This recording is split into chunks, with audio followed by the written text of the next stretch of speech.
তোমাকে যেদিন বলেছিলাম বিয়েটা করে ফেলো, সেদিন কথাটা বলেছিলাম শুধু তোমার ভালোর জন্য।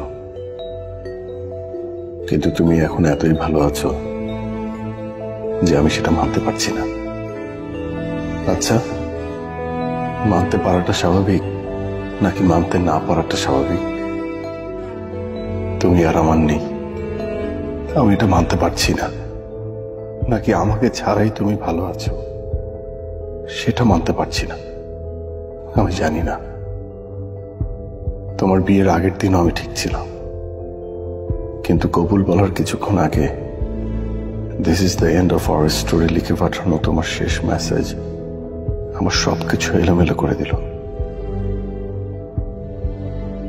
আমি হারিয়ে ফেললাম তোমাকে। মনে হলো দুই বেলা দুমুঠো ভাত খেয়ে এক রুমের এক ঘরে জীবন কাটিয়ে দেয়া এই কষ্টের কাছে কিছুই না। সেদিন থেকে এই পর্যন্ত বুকের বাঁ পাশের চিনচিনে ব্যথাটা আমার একটুও কমেনি। আমি তোমাকে প্রচন্ড মিস করি ত্রিনা। আমি চাই তুমি ভালো থাকো, কিন্তু পরক্ষণে আমার মনে হয় না, আমাকে ছাড়া তুমি ভালো থাকতে পারবে না। তোমার উপর আমার এক আকাশ অভিমান।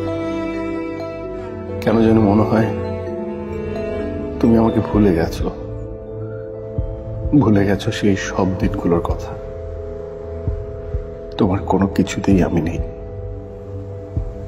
তোমার কাছে এই চিঠি আমার কাগজে কলমে না, মনে মনে। তুমি কি শুনতে পাও? শুনতে যদি পাও তাহলে শেষ একটা প্রশ্ন। আচ্ছা, আমার কথা কি তোমার একটু মনে পড়ে না?